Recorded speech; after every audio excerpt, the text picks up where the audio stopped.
ನಮಸ್ಕಾರ, ನೀವು ನೋಡ್ತಾ ಇದ್ರಿ ಭಾರತ್ ಒನ್ ಕೊಪ್ಪಳ ನ್ಯೂಸ್. ನಾನು ಮಂಜುನಾಥ್ ತೋಟಗೇರ. ಅಕ್ಕ ಅಂಗಾರ ತಂಗಿ ಬಂಗಾರ ಅಂತಕ್ಕಂತ ಈ ನಾಟಕ ನಮ್ಮ ಕೊಪ್ಪಳದ ದಕ್ಷಿಣ ಭಾರತದ ಕುಂಭಮೇಳ ಅಂತ ಖ್ಯಾತಿ ಪಡೆದಿರ್ತಕ್ಕಂತ ಕೊಪ್ಪಳದ ಗವಿಸಿದ್ದೇಶ್ವರ ಜಾತ್ರೆಯಲ್ಲಿ ಹಾಕಿದ್ದಾರೆ. ಮೂಲತಃ ಗದಗ ಜಿಲ್ಲೆಯವರಾಗಿರ್ತಕ್ಕಂತ ಇವರು ಇಡೀ ದೇಶಕ್ಕೆ ಜ್ಞಾನದ ಬೆಳಕನ್ನ ಕೊಟ್ಟಿರತಕ್ಕಂತ ಅಂಧರ ಪಾಲಿಗೆ ದೇವರಾಗಿರ್ತಕ್ಕಂತ ಪಂಡಿತ್ ಪುಟ್ಟರಾಜ್ ಗವಾಯಿಗಳವರ ಆಶ್ರಯದಲ್ಲಿ ಬೆಳೆದಿರ್ತಕ್ಕಂತ ಇವರ ಕುರಿತು ಈಗಿನ ಸ್ಥಿತಿಗತಿಗಳು ಮತ್ತು ಇಲ್ಲಿ ಒಂದು ಪ್ರಜ್ವಲಿಸ್ತಕ್ಕಂತ ಒಂದು ಜ್ಯೋತಿ ಇದೆ. ಈ ಜ್ಯೋತಿಯ ಬಗ್ಗೆ ಸಂಪೂರ್ಣ ಮಾಹಿತಿಯನ್ನ ಕೊಡ್ತೀನಿ, ಬನ್ನಿ ನೋಡೋಣ. ನಾನು ನಿಮ್ಗೆ ಹೇಳಿದೆ ಪ್ರಜ್ವಲಿಸುವ ಜ್ಯೋತಿ ಇದೆ ಅಂತ ಹೇಳಿ. ಈ ಪ್ರಜ್ವಲಿಸ್ತಕ್ಕಂತ ಜ್ಯೋತಿಯ ಕುರಿತು ಹೆಚ್ಚಿನ ಮಾಹಿತಿಯನ್ನ ಈ ಒಂದು ಅಕ್ಕ ಅಂಗಾರ ತಂಗಿ ಬಂಗಾರ ಅನ್ನುವ ನಾಟಕದಲ್ಲಿ ಶಿವನಗೌಡರ ಪಾತ್ರದಲ್ಲಿ ಅಭಿನಯಿಸಿರುವ ಈ ವ್ಯಕ್ತಿಯವರು ನಮ್ಮ ಜೊತೆಗಿದ್ದಾರೆ. 38 ವರ್ಷಗಳಿಂದ ಪ್ರಜ್ವಲಿಸುತ್ತಿರುವ ಈ ಜ್ಯೋತಿ ನಿಜಕ್ಕೂ ಕಾಡದೇ ಇರುವ ಶಕ್ತಿಯ ಬಗ್ಗೆ ಇವತ್ತು ತಿಳ್ಕೊಳ್ಳೋಣ. ಸರ್ ನಮಸ್ಕಾರ ಗುರುಗಳೇ. ಸರ್ ನಮಸ್ಕಾರ ಸರ್. ಈ ಕಂಪ್ಲೀಟ್ ಭಾಗ್ಯ ನಮ್ದು ಇವತ್ತು. ಆಕ್ಚುಲಿ ಜ್ಯೋತಿಗಳ ಬಗ್ಗೆ ನಾವು ಕೇಳಿದೀನಿ, ಜ್ಯೋತಿರ್ ವರ್ಷಗಳ ಬಗ್ಗೆ ಓದಿದೀವಿ. ನಮ್ಮ ಅಂಧರ ಪಾಲಿನ ದೇವರಾಗಿರ್ತಕ್ಕಂಥ ಪಂಡಿತ್ ಪುಟ್ಟರಾಜ್ ಗವಾಯಿಗಳವರು ಅವತ್ತು ಅವ್ರ ಕೈಯಿಂದ ಬೆಳಗಿರ್ತಕ್ಕಂಥ ಜ್ಯೋತಿನ. ಹೌದು ಸರ್. ಏನಾಗಿದೆ ಸರ್ ಒಟ್ಟಾರೆ? 1937ರಲ್ಲಿ ಸ್ಥಾಪನೆಗೊಂಡಂತ ಸಂಸ್ಥೆ.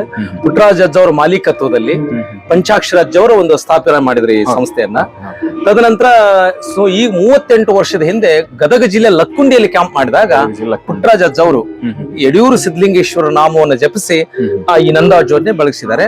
ಆವತ್ತಿನಿಂದ ಇಂದಿನವರೆಗೂ 38ನೇ ವರ್ಷ ಈಗ ಇಲ್ಲಿವರೆಗೂ ನಿರಂತರವಾಗಿ ನಂದದೆ ಬೆಳಗ್ತಾ ಇರ್ತಕ್ಕಂಥ 38 ವರ್ಷ ಸರ್. ಒಂದು 38 ನಿಮಿಷ ಆಗಲ್ಲ ಸರ್, ಯಾಕಂದ್ರೆ ಗಾಳಿ ಬೆಳಕು ಅಥವಾ ಜ್ಯೋತಿ ತೆಗೆದುಕೊಂಡು ಟ್ರಾವೆಲ್ ಮಾಡ್ತಿರ್ತೀರಿ. ಇವೆಲ್ಲ ನನ್ನ ಪ್ರಶ್ನೆಗಳಲ್ಲ, ಕೆಲವು ವ್ಯೂವರ್ಸ್ ಗಳ ಪ್ರಶ್ನೆಗಳು ಇರ್ತವೆ. ಈ ಒಂದು ಹೆಂಗ್ ನಮ್ಮಣ ಈ ಪವಾಡ ಹೆಂಗ್ ನಮ್ಮಣ ಅನ್ನೋದು ಇರುತ್ತೆ. ಹೌದು ಸರ್. ಒಂದು ಜ್ಯೋತಿಯನ್ನ ನಾವು ಇಲ್ಲಿಂದ ಬೇರೆ ಊರಿಗೆ ಹೋಗ್ಬೇಕಾದ್ರ ಒಬ್ಬ ಭಕ್ತರ ಮನೆಯಲ್ಲಿ ಒಂದು ಜ್ಯೋತಿಯನ್ನ ಇಟ್ಟು ತದನಂತರ ನಾವು ಆ ಜ್ಯೋತಿಯನ್ನ ತೆಗೆದುಕೊಂಡು ನಾವು ಯಾವ ಊರಿಗೆ ಪ್ಲೇಸಿಗೆ ಮುಟ್ಟಬೇಕು, ಆ ಪ್ಲೇಸಿಗೆ ಮುಟ್ಟಿದ ಮೇಲೆ ನಾವಿಲ್ಲಿ ಸುರಕ್ಷಿತವಾಗಿ ಮುಟ್ಟಿದೀವಿ, ಆ ಜ್ಯೋತಿನ ತೆಗಿಬಹುದು ಅನ್ನುವಂತ ವಿಷಯವನ್ನು ಫೋನ್ ಮುಖಾಂತರ ಒಂದು ಜ್ಯೋತಿಯಿಂದ ಒಂದು ಈಗ ಫೋನಿನ ಕಾಲ. ಹಾಗೆ ಫೋನ್ ಇಲ್ಲದೆ ಕಾಲದಲ್ಲಿ ಪುನಃ ಅಲ್ಲಿ ಏನ್ ಕಾರ್ 4 ಗ್ಲಾಸ್ ಸೇರಿಸ್ಕೊಂಡು ಕಾರ್ ತಗೊಂಡ್ಕೊಂಡು ಹೋಗಿ ಅಲ್ಲಿ ಪ್ಲೇಸ್ ಮುಟ್ಟಿಂದ ಹೊಳ್ಳಿ ಅದೇ ಕಾರ್ನವ್ರು ಬಂದು ಅಕಸ್ಮಾತ್ ದಾರಿ ಮಧ್ಯದಲ್ಲಿ ದೀಪ ನಂದಿತು ಅಂದ್ರೆ ಹೊಳ್ಳಿ ಇಲ್ಲಿಗೆ ಬಂದು ಹಚ್ಕೊಂಡು ಹೋಗ್ತಕ್ಕಂಥದ್ದು. ಅಂತ ಯಾವುದೇ ಸಮಸ್ಯೆಗಳು ಅಂತವ್ ಆಗಿಲ್ಲ. 38 ವರ್ಷಗಳಿಂದ ಸತತವಾಗಿ ಉರಿಯುತ್ತಿರುವ ಈ ಜ್ಯೋತಿ ಇವತ್ತು ನಿಮ್ಮ ಕಣ್ಣು ಮುಂದೆ ಇದೆ. ಬನ್ನಿ ನೋಡೋಣ. ಗುರುಗಳೇ, ತಮ್ಮ ಹೆಸರು ಹೇಳಿದ್ರಿ? ನನ್ನ ಹೆಸರು ನೂರುದ್ದೀನ್ ಅಂತ ಸರ್. ನೂರುದ್ದೀನ್ ಅವರು, ನಮಸ್ಕಾರ. ನಮಸ್ಕಾರ. ಕಲೆಗೆ ಕಲಾವಿದರಿಗೆ ಜಾತಿ ಧರ್ಮ ಏನೂ ಇಲ್ಲ ಅಂತ ನಾನು ಕೇಳಿದ್ದೆ. ಸ್ಪಷ್ಟವಾಗಿ ಇವತ್ತು ನೋಡ್ತಾ ಇದ್ದೀನಿ ಸರ್. ನಾನು ಈ ಸಂಸ್ಥೆಯಲ್ಲಿ ಸುಮಾರು ಒಂದು 18 ವರ್ಷಗಳಿಂದ ಸೇವೆ ಮಾಡಿ 18 ವರ್ಷಗಳಿಂದ ಸೇವೆ ಸಲ್ಲಿಸ್ತಾ 18 ವರ್ಷ. ಏನ್ ಅನ್ಸುತ್ತೆ ಸರ್ ಈ ಸಂಸ್ಥೆಯಲ್ಲಿ ಕೆಲಸ ಮಾಡಿ? ಸರ್, ಈ ಬಹುಶಃ ವೃತ್ತಿ ಕಂಪನಿಗಳು ಕರ್ನಾಟಕದಲ್ಲಿ ಸಾಕಷ್ಟು ನಾಟಕ ಕಂಪನಿಗಳಿವೆ ಸರ್. ಆದ್ರೆ ಸಂಭಾವನೆ ಕೊಡ್ತಕ್ಕಂತ ಮಾಲೀಕರು ಇದ್ದಾರೆ. ಸಂಭಾವನೆ ಜೊತೆಗೆ ಆರೋಗ್ಯ ಕೊಡ್ತಕ್ಕಂತ ಮಾಲೀಕ ಪುಟ್ಟಯ್ಯಜ್ ಅವರು ಒಬ್ಬರು. ಈ ಸಂಸ್ಥೆ ಜಗತ್ತಿಗೆ ಒಂದು ಏಕೈಕ ಸಂಸ್ಥೆ. ಇಂತ ಒಂದು ಸಂಸ್ಥೆ ಅವ್ರ ಮೇಲೆ ಭಕ್ತಿ, ಆಶ್ರಮದ ಮೇಲೆ ಇಟ್ಟಿರುವಂತ ನಮ್ಮ ಒಂದು ಭಕ್ತಿ ಭಾವದಿಂದ ಸೇವೆ ಮಾಡ್ತಾ ಇದ್ದೀವಿ. ಈ ಸೇವೆ ಫಲ ನಮ್ಗೆ ಯಾವ್ದು ತೊಂದರೆ ಇಲ್ಲದೆ ಸಾಂಗವಾಗಿ ನಮ್ಮ ಜೀವನ ಸಾಗಿದೆ ಸರ್. ಎಷ್ಟೋ ತಪಸ್ಸಿನ ಶಕ್ತಿ ಇದೆ ಈ ಸಂಘಕ್ಕೆ ನಡೀತಾ ಇದೆ ಸರ್. ಮತ್ತೆ ಜಗತ್ತಿನ ಏಕೈಕ ಸಂಸ್ಥೆ ಅಂದ್ರೆ ಇದು ಸ್ತ್ರೀಯರಿಲ್ಲದೆ ಪುರುಷರೇ ಸ್ತ್ರೀ ಪಾತ್ರ ಮಾಡುವಂತ ಏಕೈಕ. ಪುರುಷರೇ ಸ್ತ್ರೀ ಪಾತ್ರ. ಯಾವುದೇ ಸ್ತ್ರೀಯರು ಈ ರಂಗಭೂಮಿ ಮೇಲೆ ಪ್ರವೇಶ ಆಗಿಲ್ಲ. ಪಂಚಾಕ್ಷರ ಅಜ್ಜ ಅವರ ಅಪ್ಪಣೆ 1937ರಲ್ಲಿ ಈ ಸಂಘ ಸ್ಥಾಪನೆ ಮಾಡಿದಾಗ ಅಪ್ಪಣೆ ಮಾಡಿದಾಗ ಅಲ್ಲಿಂದ ಇಲ್ಲಿವರೆಗೂ 88 ವರ್ಷ ತುಂಬಿದೆ ಈಗ ಸಂಘಕ್ಕೆ. ಇಲ್ಲಿವರೆಗೂ ಸ್ತ್ರೀಯರ ಪ್ರವೇಶ ಇಲ್ಲ, ಪುರುಷರೇ ಸ್ತ್ರೀ ಪಾತ್ರ ಮಾಡಿದ್ದಾರೆ. ಈ ಸಂಸ್ಥೆ ಇತಿಹಾಸ ಆಗ್ತಾ ಇಲ್ಲ ನಿಜವಾಗ್ಲೂ. ಹಾಗಾದ್ರೆ ಸ್ತ್ರೀ ಪಾತ್ರ ಯಾರು ಮಾಡ್ತಾರೆ? ಹಾಗಾದ್ರೆ ಇಲ್ಲಿ 4-5 ಜನ ಸ್ತ್ರೀ ಪಾತ್ರಧಾರಿಗಳಿದ್ದಾರೆ. ಸಿಗ್ತಾರಲ್ಲ ನೋಡೋಕೆ? ಹೌದು ಸರ್. ಮಹಾದೇವ ಹೊಸೂರ್ ಅಂತ ಅವ್ರು ನೋಡೋಕ್ಕಿಂತ ಮುಂಚೆ ಇಲ್ಲಿ ಜ್ಯೋತಿ ಅಜ್ಜವ್ರು ಬೆಳಗಿರೋ ಜ್ಯೋತಿ ಯಾವ್ದು ಇದೆ? ಪುಟ್ಟರಾಜ್ ಅಜ್ಜವ್ರು ಹಚ್ಚಿದ 2 ಜ್ಯೋತಿ ಅವರೇ ಅವ್ರ ಅಮೃತ ಹಸ್ತದಿಂದ ಕಡ್ಡಿಗಿರಿ ಹಚ್ಚಿದಂತ ನಂದಾ ಜ್ಯೋತಿ ಸರ್. 38 ವರ್ಷದ ಹಿಂದೆ ಹಚ್ಚಿದಂತ ನಂದಾ ಜ್ಯೋತಿ ಸರ್ ಇದು. ಪುಟ್ಟರಾಜ್ ಅಜ್ಜವರು ಗದಗ ಜಿಲ್ಲೆ ಲಕ್ಕುಂಡಿಯಲ್ಲಿ ಕ್ಯಾಂಪ್ ಮಾಡಿದಾಗ ಅವರು ಬೆಳಗಿಸಿದಂತ ಜ್ಯೋತಿ ಇಂದಿಗೂ ನಿರಂತರವಾಗಿ ಬೆಳಗ್ತಾ ಇದೆ ಸರ್. ಆ ಜ್ಯೋತಿ ಶಕ್ತಿ ಎಷ್ಟೋ ತಾಯಂದ್ರು ಮಕ್ಕಳಿಲ್ಲ ಬಂಜೇನೋ ಅಂತ ಪಟ್ಟ ಕಟ್ಕೊಂಡಂತ ತಾಯಂದ್ರು ಮಕ್ಕಳ ಫಲ ಪಡ್ಕೊಂಡದ ಇತಿಹಾಸ ಇದೆ. ನಾವೇ ಸಾಕಷ್ಟು ತಾಯಂದ್ರು ನೋಡಿದೀವಿ ಸರ್ ಜ್ಯೋತಿ. ಹೌದು ಸರ್. ನೀವು ಇವತ್ತಿನ ದಿವಸ ಆ ಜ್ಯೋತಿ ದರ್ಶನಕ್ಕೆ ಬಂದಿದ್ದೀರಿ ಅಂದ್ರೆ ನಿಮ್ಮ ಸಂಕಲ್ಪ ಮಾಡ್ಕೊಳ್ಳಿ, ಅದು ಚಾಚು ತಪ್ಪದೆ 1 ತಿಂಗಳದೊಳಗೆ ಗೊತ್ತಾಗ್ತದೆ ಅದ್ರ ಶಕ್ತಿ ಏನಂತ. ಇದು ಅಕ್ಷರಸ ಸತ್ಯ ಸರ್. ಖಂಡಿತ ಮಾಡ್ಕೋತೀನಿ. ಸಾಕ್ಷಾತ್ ಪುಟ್ಟಯ್ಯಜ್ಜವರೇ ಇದಾರೆ ಅದರ ನಂದಾ ಜ್ಯೋತಿಯಲ್ಲಿ ಸರ್. ಮತ್ತೆ ನಾವು ಎಷ್ಟೊತ್ತು ಕಾಯ್ಬೋದು ಸರ್, ಅವ್ರ ತಪಸ್ಸಿನ ಶಕ್ತಿ ಅದು ಇರೋದು. ನಿಜವಾಗ್ಲೂ ಧನ್ಯರಾಗ್ತಾ ಇದೀವಿ. ಜ್ಯೋತಿಯ ಬಗ್ಗೆ ಸಂಪೂರ್ಣ ಮಾಹಿತಿಯನ್ನು ಕೊಡ್ತಾ ಇದ್ದಾರೆ. ಅದ್ರ ಜೊತೆಗೆ ಒಂದು ಆಕರ್ಷಣೀಯವಾಗಿರ್ತಕ್ಕಂಥ ಮಾತೇನಂತಂದ್ರೆ, ಒಂದು ಚಲನಚಿತ್ರ ಆಗಿರ್ಬೋದು, ಒಂದು ಧಾರಾವಾಹಿ ಆಗಿರ್ಬೋದು, ಒಂದು ನಾಟಕ ಆಗಿರ್ಬೋದು, ಸ್ತ್ರೀಯರು ಅಭಿನಯಿಸದಿರ್ತಕ್ಕಂಥ ಯಾವುದನ್ನು ನೋಡಕ್ ಅಸಾಧ್ಯ. ಆದ್ರೆ ಇವತ್ತು ದಕ್ಷಿಣ ಭಾರತದ ಕುಂಭಮೇಳದ ನಮ್ಮ ಕೊಪ್ಪಳ ಜಾತ್ರೆಯಲ್ಲಿ ಇವರು ಹಾಕಿರ್ತಕ್ಕಂಥ ನಾಟಕ ಏನಿದೆ, ಅಕ್ಕ ಅಂಗಾರ ತಂಗಿ ಬಂಗಾರ ಅನ್ನುವ ನಾಟಕದಲ್ಲಿ ಸ್ತ್ರೀಯರೇ ಇಲ್ಲ ಅಂತೆ. ಹಾಗಾದ್ರೆ ಸ್ತ್ರೀಯರ ಪಾತ್ರವನ್ನು ನಿರ್ವಹಿಸ್ತಕ್ಕಂಥ ಪುರುಷರು ಹೆಂಗಿದ್ರೆ ಒಂದ್ಸರಿ ನೋಡೋಣ. ಬನ್ನಿ ಒಂದ್ಸರಿ. ಬನ್ನಿ ಸರ್, ಬನ್ನಿ ಸರ್. ತಮ್ಮ ಹೆಸರು ಗುರುಗಳೇ? ಉಚ್ಚಯಸ್ವಾಮಿ. ಉಚ್ಚಯಸ್ವಾಮಿ, ನಮಸ್ಕಾರ. ಪುರುಷರೇ ಅಕ್ಕಮಹಾದೇವಿಯವರ ನಾಟಕ ಇದನ್ನ ಇಲ್ಲಿ ಆಡ್ತಾ ಇದ್ರೆ ಸರ್? ಇಲ್ಲಿ ಆಡಲ್ಲ ಸರ್. ಈಗ ಜಾತ್ರೆ ಕ್ಯಾಂಪ್ ಅಂತ ಒಂದೇ ನಾಟಕ ತೆಗೆದುಕೊಂಡು ಬಂದಿದೀವಿ ಸರ್ ನಾವು. ಈ ನಾಟಕದ ಬಗ್ಗೆ ಅಂದ್ರೆ ಇತಿಹಾಸ, ಈ ಸಂಘ ಹುಟ್ಟಬೇಕಾದ್ರೆ ಈ ನಾಟಕನೇ ಕಾರಣ. ಅಂದ್ರೆ ಮೊದಲು ಪುಟ್ಟರಾಜ ಅಜ್ಜವರು ಸೊನ್ನಾಪುರದ ಸಿದ್ದರಾಮೇಶ್ವರ ಮಹಾತ್ಮ ನಾಟಕ ರಚನೆ ಮಾಡ್ತಾರೆ. ತದನಂತರ ಶಿವಶರಣ ಅಕ್ಕಮಹಾದೇವಿ ನಾಟಕ, ಈ ಎರಡು ನಾಟಕ ರಚನೆ ಮಾಡಿಕೊಂಡು ಪಂಚಾಕ್ಷರ ಅಜ್ಜವ್ರ ಹತ್ರ ಬರ್ತಾರೆ ಅವರು. ನಾವು ಎರಡು ನಾಟಕ ರಚನೆ ಮಾಡಿದೀನಿ, ಆ ನಾಟಕ ಒಂದು ಸಂಘವನ್ನು ಕಟ್ಟೋಣ, ಆ ಸಂಘದ ಆದಾಯದಿಂದ ಆಶ್ರಮಕ್ಕೆ ಅನುಕೂಲ ಆಗುತ್ತದೆ, ವೀರೇಶ್ವರ ಪುಣ್ಯಾಶ್ರಮಕ್ಕೆ ಅನ್ನುವಂತ ವಿಷಯ ಹೊತ್ಕೊಂಡು ಆಗ ಅವು ಪಂಚಾಕ್ಷರ ಅಜ್ಜವ್ರು ಅಪ್ಪಣೆ ಮಾಡ್ತಾರೆ. ಆಯ್ತು, ನಾಟಕ ಸಂಸ್ಥೆ ಮಠಮಾನ್ಯಗಳಿಗೆ ಮಾಡೋದು ಯೋಗ್ಯವಲ್ಲ, ಆದ್ರೆ ನೀವು ಮಾಡ್ತೀರಿ ಅಂದ್ರೆ ಒಪ್ಪಿಗೆ ಕೊಡ್ತೀನಿ, ಆದ್ರೆ ಸ್ತ್ರೀಯರಾಗಬಾರದು, ಇರೋ ಪುರುಷರೇ ಸ್ತ್ರೀ ಪಾತ್ರ ಮಾಡುವಂತ ವ್ಯವಸ್ಥೆ ಮಾಡ್ಬೇಕು ಅಂತ ಅಜ್ಜೋರ ಅಪ್ಪಣೆ. ಆ ಅಪ್ಪಣೆನೆ ಇವತ್ತು ಇಲ್ಲಿವರೆಗೂ ಸ್ತ್ರೀಯರು ಇಲ್ಲದೆ ಪುರುಷರೇ ಸ್ತ್ರೀ. ಬಹಳ ಹೆಮ್ಮೆಯ ವಿಚಾರ ನೋಡಿ. ಅಕ್ಕಮಹಾದೇವಿ ಅವರು ನಮ್ಮ ಇಡೀ ಸಮಾಜಕ್ಕೆ ಒಂದು ಮೌಲ್ಯಯುತ ಒಂದು ಶಕ್ತಿ, ನಾರಿ ಶಕ್ತಿ ಅಂತ ಹೇಳ್ಬೋದು. ಇಂತಹ ಮಹಿಳೆಯ ಕುರಿತು ಪ್ರಥಮವಾಗಿ ಪ್ರಾರಂಭ ಆಗಿರತಕ್ಕಂಥ ಅಕ್ಕಮಹಾದೇವಿ ಶಿವಶರಣೆಯ ನಾಟಕ ಇದೆ. ಇಲ್ಲಿಂದ ಪ್ರಾರಂಭವಾಗಿರತಕ್ಕಂಥ ಈ ಒಂದು ನಾಟ್ಯ ಸಂಘದಲ್ಲಿ ಪುರುಷರು ಸ್ತ್ರೀಯರ ಪಾತ್ರ ಮಾಡ್ತಾ ಇದ್ರೆ, ಈ ಪುರುಷರ ಸ್ತ್ರೀಯರ ಪಾತ್ರವನ್ನ ನಮ್ಮ ಭಾರತವನ್ನ ಆಂಕರ್ ಆಗಿರ್ತಕ್ಕಂಥ ಸ್ತ್ರೀ ಆಗಿರ್ತಕ್ಕಂಥ ಸ್ಪೆಷಲ್ ಆಗಿ ಕಾವ್ಯ ಅವರು ಸಂದರ್ಶನ ಮಾಡ್ತಾರೆ. ಜಿಲ್ಲೆಯಲ್ಲಿ ಈ ಗವಿಸಿದ್ದೇಶ್ವರ ಒಂದು ಜಾತ್ರೆಯಲ್ಲಿ ನಡ್ತಕ್ಕಂತ ಅಕ್ಕ ಅಂಗಾರ ಮತ್ತು ತಂಗಿ ಸಿಂಗಾರ ಎನ್ನುವ ನಾಟಕದಲ್ಲಿ ಪಂಚಾಕ್ಷರ ಗವಾಯಿಗಳ ಒಂದು ನಾಟ್ಯ ಸಂಘದಿಂದ ಇವತ್ತು ಏರ್ಪಡಿಸಲಾಗಿದೆ. ಇವತ್ತು ಸ್ತ್ರೀಯರು ನಾಚುವಂತೆ ಗಂಡಸು ರೆಡಿಯಾಗಿ ಆ ಒಂದು ನಾಟ್ಯದಲ್ಲಿ ಪಾತ್ರ ವಹಿಸೋದಿಲ್ಲ, ಅದು ನಿಜವಾಗ್ಲೂ ಗ್ರೇಟ್ ವಿಷಯ.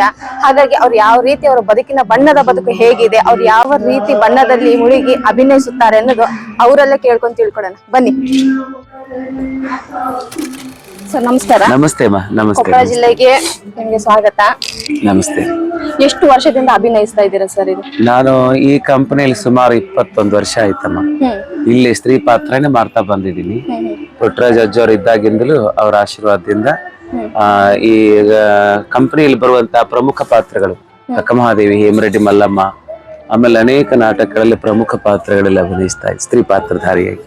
ಇವಾಗ ಈ ನಾಟಕ ಅಂತೇಳಿ ಇವಾಗ ಕೊಪ್ಪಳ ಅಥವಾ ಬೇರೆ ಬೇರೆ ಕಡೆ ಎಲ್ಲ ನೀವು ಸಂದರ್ಶನ ಕೊಡ್ಬೇಕಾದ್ರೆ, ಕಾರ್ಯಕ್ರಮ ಕೊಡ್ಬೇಕಾದ್ರೆ ಎಷ್ಟು ಮಟ್ಟಿಗೆ ನಿಮ್ಗೆ ಒಂದು ಸಾರ್ಥಕ ಜೀವನ ಅಂತ ಅನ್ಸುತ್ತೆ? ಅದು ಪುಟ್ಟರಾಜ ಗವಾಯಿಯವರು ಇದರಿಂದ ಅಂತಂದಾಗ ನಿಮ್ಗೆ ಎಷ್ಟು ಹೆಮ್ಮೆ ಅನ್ಸುತ್ತೆ? ಬಹಳ ಹೆಮ್ಮೆ ಅಮ್ಮ. ಅವರ ಆಶ್ರಯದಲ್ಲಿ ಇರೋದೇ ಒಂದು ನಮ್ಮ ಭಾಗ್ಯ. ಯಾಕಂದ್ರೆ ಎಲ್ಲರೂ ವೈಯಕ್ತಿಕ ಜೀವನಕ್ಕಾಗಿ ದುಡಿಮೆ ಮಾಡ್ತಿದ್ರೆ, ನಮ್ಮ ಸಂಸ್ಥೆ ಪುಟ್ಟರಾಜ ಅನಾಥ ಮಕ್ಕಳ ಏಳಿಗೆಗಾಗಿ ಕಟ್ಟಿದಂತ ಸಂಸ್ಥೆ ಇದು. ಸುಮಾರು 88 ವರ್ಷಗಳಿಂದಲೂ ಇಲ್ಲಿ ಸ್ತ್ರೀಯರಿಲ್ಲದೆ ಪುರುಷರೇ ಸ್ತ್ರೀ ಪಾತ್ರ ಮಾಡ್ತಾ ಬಂದಿದ್ದಾರೆ. ಆ ಒಂದು ಅವಕಾಶ, ನಮ್ಮ ಒಂದು ಲೈಫಲ್ಲಿ ಈ ಅವಕಾಶ ಸಿಕ್ಕಿರೋದು ನಮ್ಮ ಭಾಗ್ಯ. ಬಹಳ ಸಂತೋಷ. ಅವರ ಹೆಸರು ಹೇಳಿದ್ರೆ ಸಾಕು, ಎಲ್ಲೂ ಅದೇ ಅಂತಾರೆ, ಕಲ್ಲಲ್ಲಿ ನೀರು ಸಿಗುತ್ತೆ ಅಂತಾರಲ್ಲ, ಆ ಟೈಪ್ ನಮ್ಗೆ ಎಲ್ಲಾ ಕಡೆಗೆ ಒಳ್ಳೆ ಗೌರವ, ಮರ್ಯಾದೆ. ನಮ್ಮನ್ನೆಲ್ಲ ಪುಟ್ಟರಾಜ ಅಜ್ಜವ್ರ ಮಕ್ಕಳು ಅಂತಾನೆ ನೋಡ್ತಾರೆ ಎಲ್ರು, ಅಷ್ಟು ಗೌರವದಿಂದ ಕಾಣ್ತಾರೆ.